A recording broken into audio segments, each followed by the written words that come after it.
Hello and welcome back to my review of the Perfect Grade Zeta. In this part of the review, I'll be taking a look at the assembled mobile suit. Assembling the Gundam is just a matter of attaching the limbs and the backpack.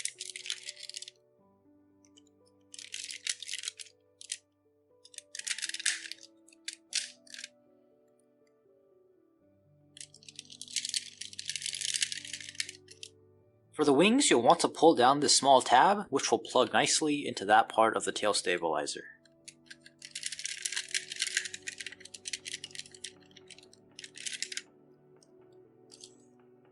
So here is the assembled PG Zeta. In stark contrast to the inner frame, I have to say it looks very plain. There's a distinct lack of panel lines, though you do get some details from the various vents and inner frame poking through the joints. I think the biggest victim of the lack of panel lines has to be the front skirts and the legs as a whole. The upper chest and the legs don't suffer quite as much because they have a lot of color apps, while the legs are just mainly white. The front skirts, I think, are prime scribing material.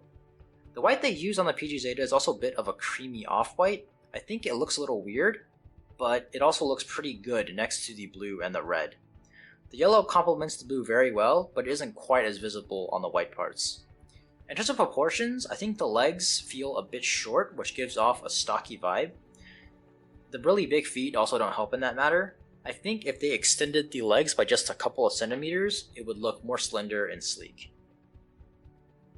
So here's a quick spin around.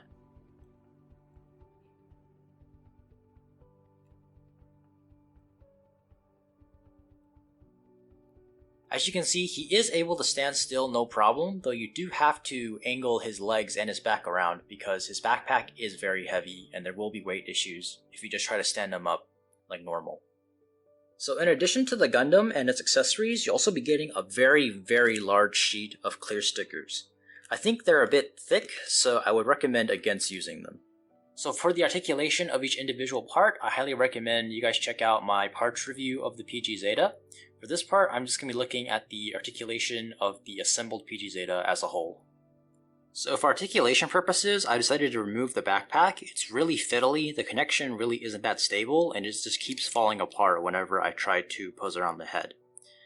But onto the actual head, the head is going to be double jointed here at the neck, which gives it a nice amount of mobility up and down, as well as side to side. It can do a good amount of rotating off to the sides, but it won't be able to rotate all the way around because of the way the face mask and the back of the head is shaped. It's just going to bump into the yellow collar. As mentioned before, the chest articulation outside of the open hatch gimmick and the transformation is basically going to be non-existent. You can't even twist it because it and the waist are going to be one piece.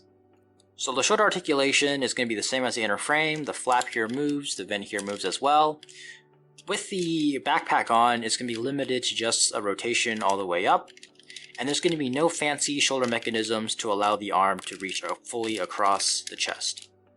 The arm articulation is going to be the same as in the parts review. You're going to be able to rotate 360 here, and the 180 elbow bend, no problem. The waist is going to have a good amount of mobility. The front skirts can move all the way up individually. The side skirts are on this little arm that allows it to maneuver around pretty well because it's attached onto the leg as opposed to the waist. And for the back skirt, if it's attached onto the backpack, it's going to have virtually no mobility. But without it, you can fold it back and see a very small silver piston. The leg can kick forward 90 degrees, though you will need to maneuver the side skirt around so it doesn't bump into the chest and the other parts of the waist. The back kick is going to be very tiny because the backpack is going to be blocking it. And in terms of a split off to the side, it's not going to get too high, maybe about a 70-degree split, because the blocky joint that attaches it into the waist is going to be blocking the entire leg from rotating up. And for the legs themselves, just like the parts review, you're going to get a solid 160-degree bend. Attaching the rifle is just a matter of plugging it into the hand, like so, and wrapping the fingers around it.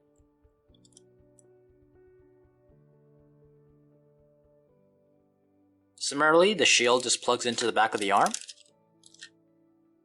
And if you lift up the side skirt, the beam saber can attach in like so. All armed up, the overall look of the Zeta doesn't change much. You'll need to turn the arm sideways to show off the shield though. The rifle is ridiculously long, so the Zeta has a bit of trouble holding it in a natural pose. But overall, he'll hold his weapons fine, though the PG Zeta itself is very heavy.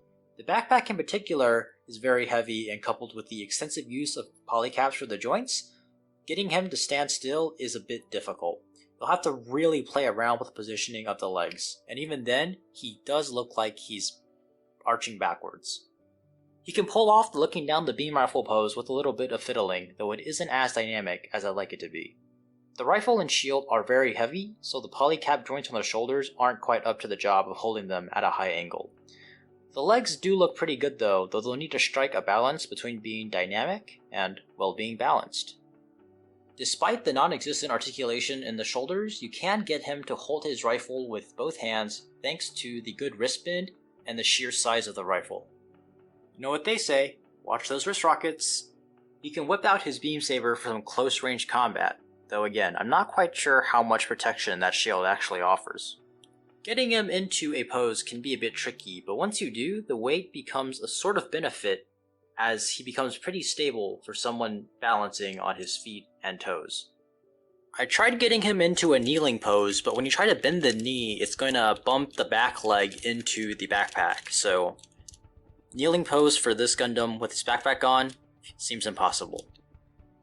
So here is the open hatch gimmick. I added some custom steps like sliding down the kneecaps and sliding open the side skirts, as well as folding out the wingtips.